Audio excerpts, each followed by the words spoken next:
नमस्कार, प्रणाम। आशीष यादव का ये सॉन्ग गाने जा रहा हूँ। थोड़ा गलती हो जाए तो माफ करिएगा, क्योंकि मैं यूपी जौनपुर से हूँ। मुझे मगही सॉन्ग उतना समझ नहीं आता, लेकिन मुझे गाते गाते मुझे अच्छा लगने लगा है सुनते सुनते। तो उनका एक गाना आप सबके बीच में बहुत ही प्यारा सॉन्ग है, पेश कर रहा हूँ। अच्छा लगेगा तो चैनल को सब्सक्राइब करिएगा और लाइक शेयर कमेंट जरूर करिएगा।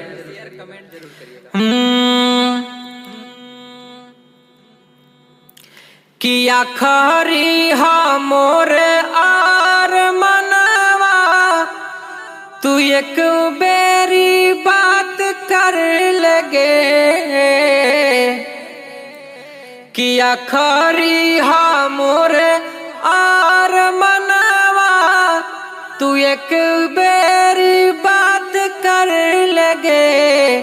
किया गे सुना यारवा, भरती पटनवा में आके मुलाकात कर लेगे। किया गे सुना यारवा, भरती पटनवा में आके मुलाकात कर लेगे। अरे चली चलब छोड़ के ई दुनिया, विदाई अपना हाथ कर लगे। अरे चली जइबौ छोड़ के ई दुनिया, विदाई अपने हाथ कर लगे। किया गे सोना यारवा, भरती पटनवा में आके मुलाकात कर लेगे। किया गे सोना यारवा, भरती पटनवा में आके मुलाकात कर लेगे।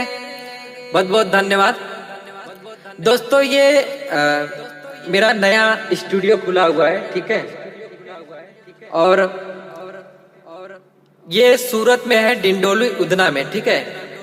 तो आप सबको इसलिए बता रहा हूँ कि अगर आप लोग फुल सपोर्ट करूंगा, आप लोग आओ और रिकॉर्डिंग करो। क्वालिटी आपको एक नंबर कर दूंगा, मेहनत करूंगा और अच्छे से दिल साफ करके काम करें, अच्छे से मेहनत करेंगे और आपका अच्छा ही क्वालिटी में बना के दूंगा। तो नई स्टूडियो खुल गया है, डिस्क्रिप्शन में आपको लिंक मिल जाएगा और कॉन्टेक्ट नंबर वगैरह एड्रेस वगैरह मिल जाएगा। तो जरूर एक बार आइएगा और एक बार मौका दीजिए, एक बार आके क्वालिटी तो देखिए एक बार।